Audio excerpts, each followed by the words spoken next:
자, 오늘은 두 번째 파트인 대기오염 측정에 관한 설명을 드리겠습니다. 핵심 이론 01, 용어 정리.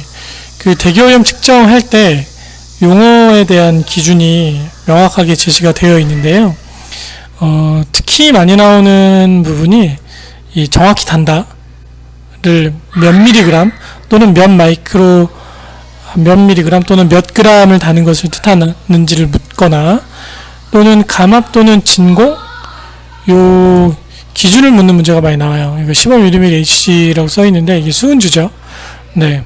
그래서 각각의 개념과 특히 요 두 가지 개념에 대한 정의를 확실하게 해주시기 바랍니다. 문제로 바로 들어갈게요. 감압 또는 진공이라면 따로 규정이 없는 한 몇 mmHg 수은주 이하를 뜻하는가? 답은 1번이죠. 네. 2번. 다음 괄호 안에 들어갈 말로 알맞은 것은 정확히 단다 함은 규정한 양의 검체를 취하여 분석용 저울로 몇 그램까지 다는 것을 뜻한다. 이게 좀 까다로운데 단위 환산을 하실 수 있어야 돼요. 지금 원래는 0.1mg이죠. 네. 그런데 0.1mg을 g으로 환산을 해보면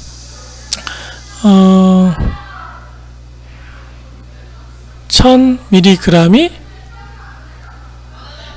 1g이 되겠죠? 네. 그러면 공이 총 3개예요. 네. 미리그램 단위 없어지고 g만 남죠? 그럼 여기에 공이 3개가 더 붙으면 돼요. 0, 0, 1 단위 위에 그램. 이렇게 하면 답이에요. 네. 이런 식으로 좀 문제를 틀리게 유도하는 그런 문제들이 많이 나와요. 이런 것에 현혹되시면 안 됩니다. 네.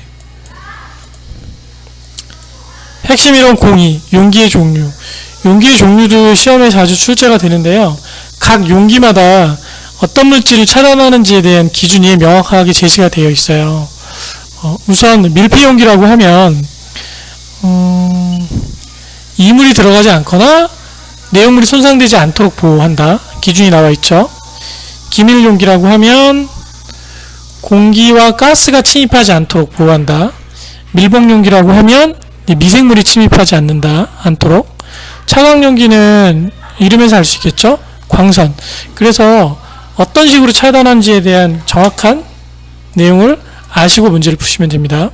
핵심 예제 보실게요.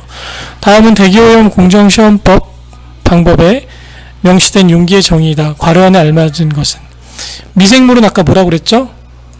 밀 이렇게 암기하세요. 답은 3번입니다. 핵심 이론 03 링겔만 차트. 링겔만 차트는 뭐냐면 굴뚝에서 이제 연기를 굴뚝에서 배출되는 그런 배기가스를 모아서 색깔을 나눕니다.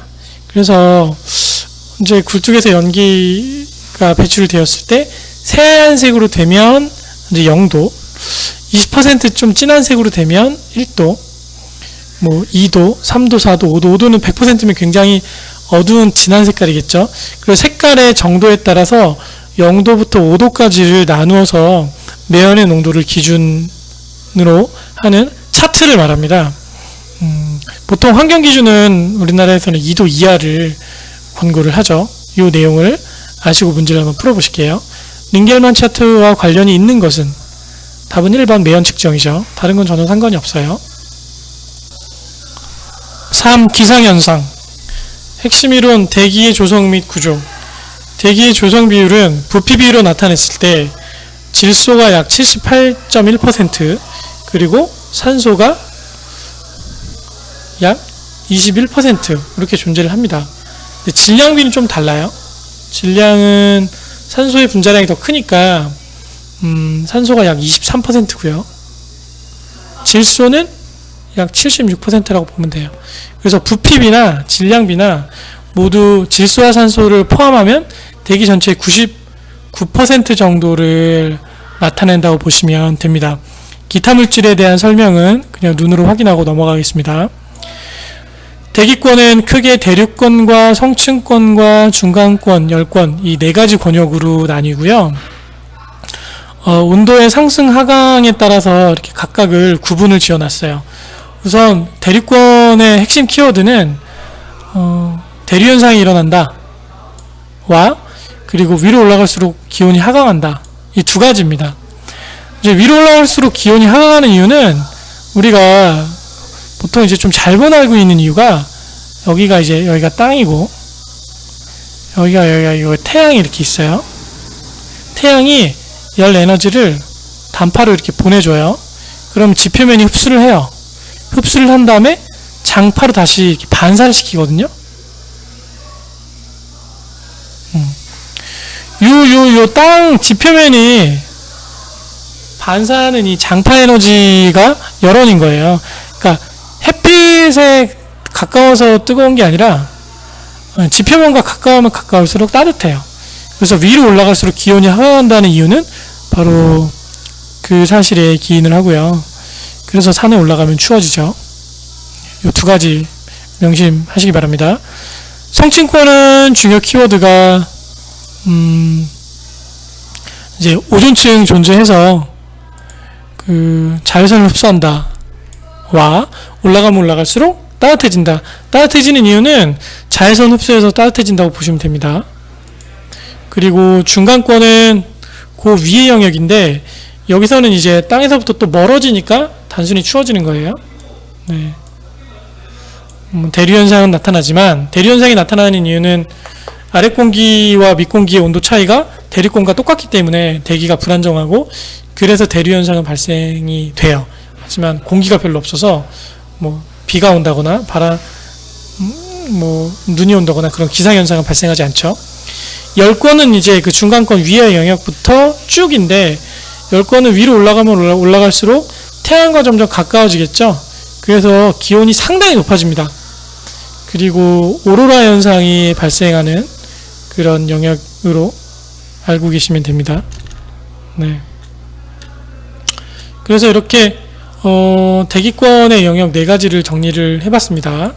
자, 문제로 바로 풀면서 진행을 하시겠습니다. 요거는 참고로 각각의 대기권의 구조를 그림으로 그리고 어떤 특징이 있는지를 좀 그려놓은 거죠. 1번 다음 건조한 대기의 화학적 구성 농도가 가장 높은 것은 1번 질소, 2번 산소. 부피비나 질량비나 큰 차이가 없죠. 건조한 대기의 조성을 부피 농도가 높은 순서대로 올바르게 나열한 것은 질소가 제일 많고요. 그 다음에 산소, 아르곤. 아까 이제 이산화탄소 농도는 안 나왔는데 이산화탄소 농도는 약 350 ppm? 지금은 400 ppm 정도 돼요. 그렇게 이해하시면 돼요. 그래서 답은 1번입니다. 대류권에 대한 사항으로 옳은 것을 모두 골라라. 우선 고도가 상승함에 따라 기온이 감소하죠. 기온 감율은 아까 제가 설명을 안 드렸는데 약 0.65도씨 per 100m 100m 올라감에 따라서 0.65도씩 떨어져요. 그리고 오존의 밀도가 높은 오존층이 존재한다. 이건 뭐죠? 이건 성층권이에요.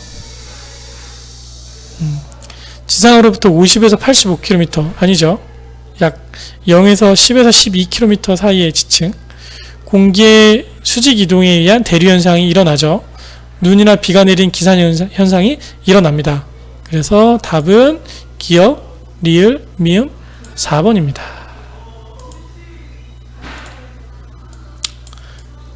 핵심 예제 4번 대기층의 구조에 관한 설명으로 옳지 않은 것은 뭐 다른 건 다 맞는 건 맞는데요. 이게 그 오존 농도 고도 분포 지상으로부터 약 10km 부근인 성층권 우선 높이가 안 맞아요.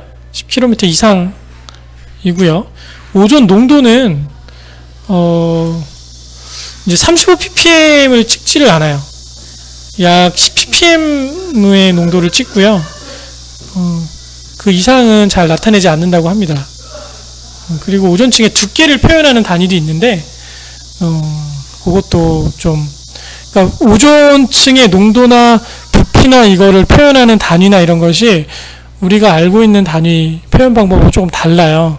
그래서 그거는 나중에 문제를 보시면서 한번 자세하게 설명을 해드리도록 하겠습니다. 답은 1번입니다. 핵심이론 02 굴뚝의 연기 형태. 굴뚝의 연기 형태를 이렇게 환상형, 원추형, 부채형, 지붕형, 훈중형, 구속형 이렇게 분류를 하고요. 각 연기의 모습에 따라서 대기 상태가 어떤지, 그리고 기온의 수직 분포, 이 기온의 수직 분포라고 하면 실제 기온 감률, 즉 0.65도씨 per 100m, 그러니까 100m 올라갈 때마다 0.65도씩 떨어지는 그 기온 감률과 그게 점선이고요. 이제 실선은 실제로 온도의 기온 감률을 표시를 한 거예요. 네, 그렇게 해서 비교할 수 있게 그래프를 그려보았고요. 굴뚝 연기 모양은 실제로 이런 형태의 굴뚝 연기 모양이 어떤 모양을 띠는가, 특징이 중요한데 이 특징을 다 암기를 하셔야 돼요. 네, 제가 설명은 뭐 드리겠지만 특징을 암기를 하셔야 문제를 푸실 수 있습니다. 특징으로 이 굴뚝의 연기 모양의 구분, 이름을 물어보는 문제가 대부분이라고 보시면 됩니다. 환상형은 이제 대기 상태가 불안정한 상태에 있는데 우리가 보통 일반적인 형태를 원추형이라고 많이 얘기를 합니다.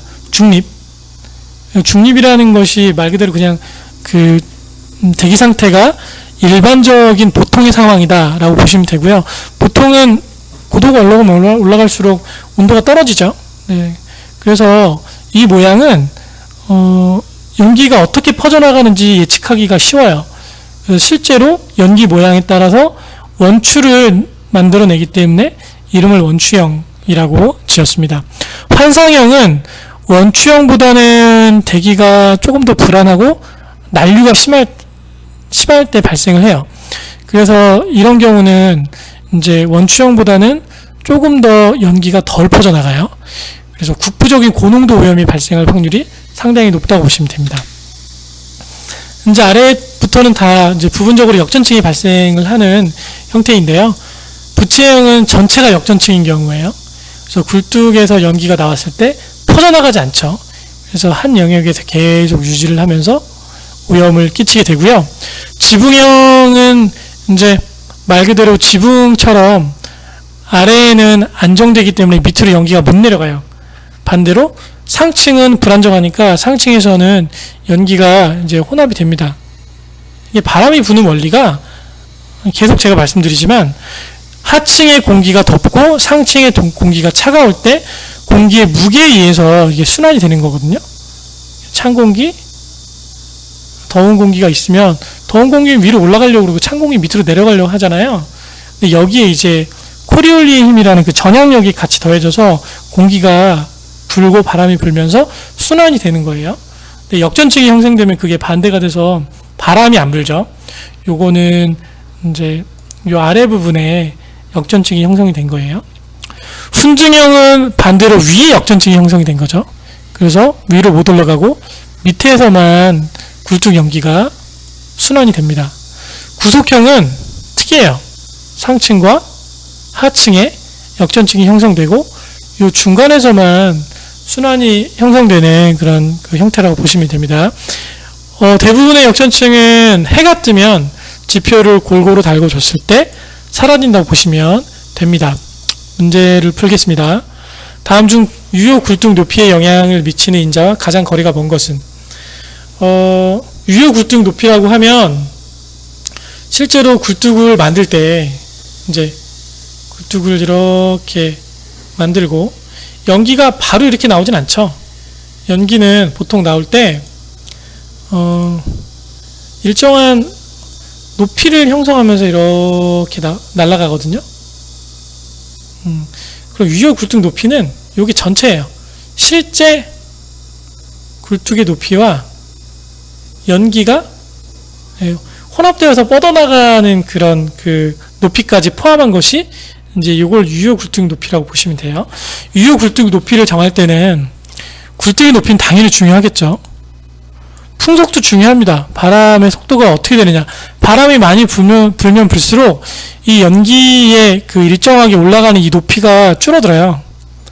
네, 당연히 풍속도 중요하고 배출가스의 온도도 중요합니다. 온도가 높으냐 낮으냐에 따라서 요 유효 굴뚝 높이를 산정하는 요 영역의 높이가 달라져요. 풍향은 관계가 없어요. 풍향은. 그래서 답은 3번입니다. 다음과 같은 특성을 지닌 굴뚝 연기의 모양은 무엇이냐? 대기의 상태가 하층부 불안정, 상층부 안정. 답은 하나밖에 없죠. 훈중형. 네. 대기가 불안정하여 난류가 심할 때, 난류가 심하다고 나오면 딱 하나예요. 네. 환상형입니다. 환상형. 환상형은 우리가 루핑이라고 하는데, 아까 보신 것처럼 첫 번째예요. 그래서 원추형보다 조금 불안정한 형태이고, 국부적인 고농도, 난류, 이 두 가지가 특징이에요. 그거를 꼭 명심을 하시면 문제를 쉽게 푸실 수 있습니다. 답은 환상형. 아래 문제도 똑같죠. 대기의 상태가 과단열 관류를 나타내는 것으로 매우 불안정하다.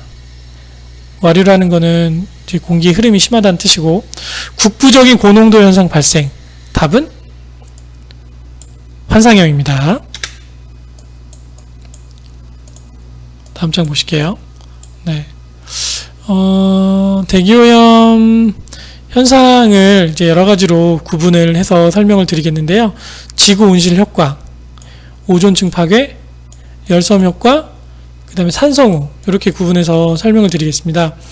온실 효과는 이제 이산화탄소, 메탄, 아산화질소 여러 가지 물질이 있는데, 가장 영향을 많이 끼치는 물질이 이제 CO2겠죠. CO2. 네. 이산화탄소를 막으려면 그 화석연료 중심의 물질을 태워서 에너지를 얻는 방법을 우리가 지향을 해야 되는데, 요새 나오는 것이 이제 전기에너지를 활용하는 방법인데, 과연 전기에너지를 이용하면 CO2 발생을 막을 수 있느냐? 네, 불가능합니다. 에너지의 시스템 자체를 바꾸지 않으면 어려워요. 전기에너지를 만들 때 뭔가를 태우거나 해서 만들기 때문에 CO2 발생이 된다고 해요. 아무튼 온실효과를 나타내는 물질들이 여러 가지가 있다. 그리고 그것으로 인해서 온도가 증가하고 있다 정도를 알고 계시면 됩니다. 오존층 파괴는 주요 대상 물질이 이제 염소 원자죠. 염소 Cl. 그래서 염소 원자 하나가 궁극적으로 오존 분자 10만 개를 파괴한다 라고 아시면 돼요. 거기에 대한 메커니즘이 여기 이렇게 설명이 되어 있습니다. 이게 제가 이제 대학교 때 배웠던 내용인데, CL이 이렇게 들어가서 오존을 산소로 분해하고, 얘가 또 산소와 결합해서 염소가 생성이 되면 얘가 다시 산소로 오존을 분해해서 생성이 되고, 요게 계속 왔다리 하는 거예요. 그래서 굉장히 많은 양의 오존층이 파괴된다 라고 보시면 됩니다. 열섬 효과는 히트 아일랜드 이펙트라고 해서 도시 같은 경우에 열원들이 되게 많죠. 그래서 도시의 열원들이 하나로 뭉쳐 있고, 그리고 도시 내부에 이제 바람이 들어올 수 있는 여지가 굉장히 적어요. 네. 그래서 공기의 순환이 어렵고, 그러다 보니까 도심 자체가 굉장히 뜨거운 하나의 히트 아일랜드처럼 고립되어 있는 섬처럼 온도가 외부보다 많이 높아지게 되는 현상을 나타냅니다. 이것을 막으려면 도시계획을 좀 잘 세워야 되고, 도시 중간중간마다 흐르는 실개천을 활성화를 잘 시키면 열섬 효과를 많이 막을 수 있다고 합니다. 산성비는 이제 기준 pH 농도가 5.6보다 낮은 비가 내릴 때를 의미를 하는데, 다 아시겠지만 5.6이라는 수치는 대기 중에 이산화탄소로 형성된 탄산, 요게 약산이죠. 약산. 사이다에 많이 들어있는 그걸로 인해서 나타내는 pH가 5.6인데 얘보다 낮은 비를 의미를 해요. 산성비는 두 가지밖에 없어요. 질산비와 산성비. 얘는 석쇠에 기인을 하죠. 얘는 LA형, 얘는 런던 스모그. 이렇게 같이 암기를 해주세요. 자, 문제를 풀어보겠습니다. 1번. 온실 효과 및 온난화에 관한 설명 중 옳지 않은 것은?